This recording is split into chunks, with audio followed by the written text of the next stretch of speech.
Bismillahirrahmanirrahim. Assalamualaikum warahmatullahi wabarakatuh. Perkenalkan, nama saya Herum Nortisna Zahra dengan NIM 7020121098. Kelas Kesehatan Masyarakat A dengan dosen pengampu Ibu Yusma Indah Jayadi SGZ MKes. Baiklah, di sini saya akan mempresentasikan materi yaitu lipid.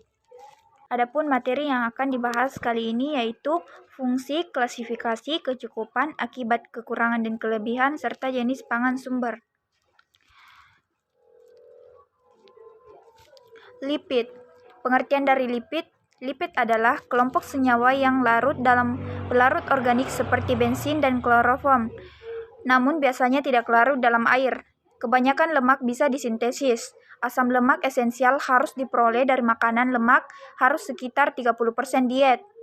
Kelebihan lemak jenuh bisa menaikkan kadar kolesterol. Dan definisinya, lipid adalah suatu senyawa yang bersifat hidrofobik, terdapat dalam semua bagian tubuh, serta dapat diinteraksi dari materi hidup dengan menggunakan pelarut nonpolar seperti kloroform, benzena, dan etil ether.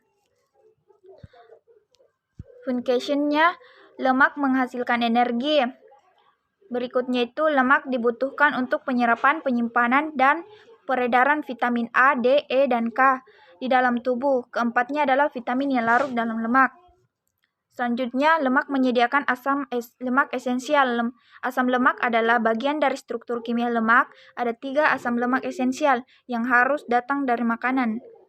Ini adalah asam linoleat, dan asam arachidonat. Asam lemak esensial diperlukan untuk pertumbuhan dan fungsi otak yang tepat, terutama pada bayi.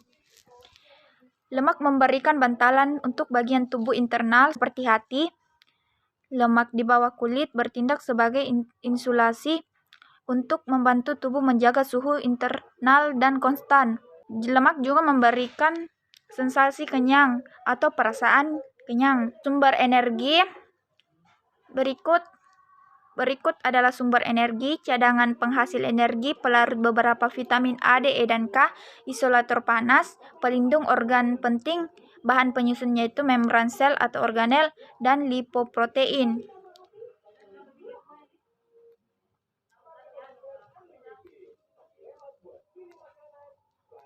Bisa dilihat pada gambar.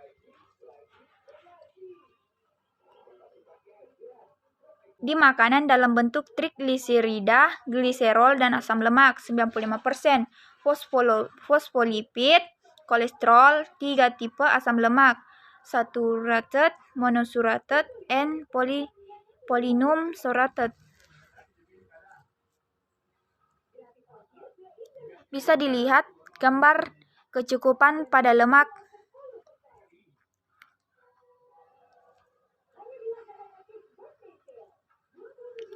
Baiklah, selanjutnya akibat, kelebihan, dan kekurangan lemak.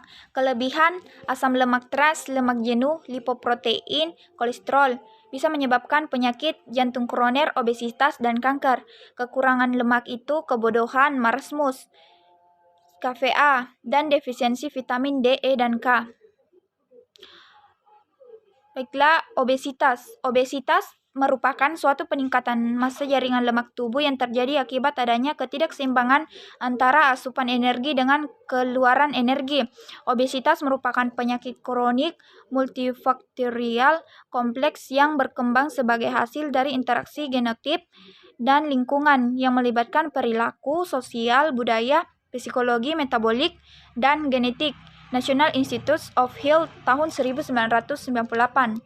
Obesitas adalah suatu akumulasi lemak dalam jaringan adiposa yang abnormal atau berlebihan hingga mencapai suatu taraf yang dapat menimbulkan gangguan kesehatan, menurut Garrow tahun 1988.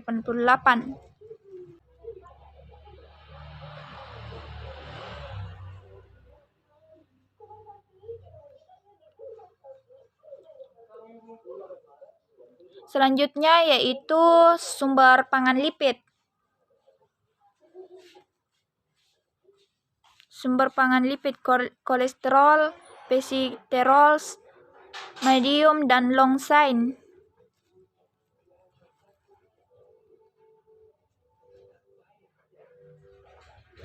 Di sumber pangan lipid ada saturat, monosaturat, dan polinomsaturat.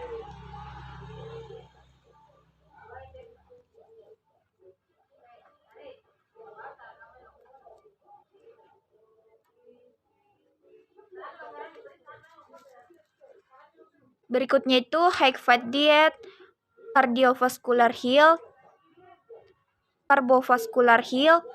bisa menyebabkan cognition. High fat diet tersusun oleh LPS atau insulin resistency obesity diabetes.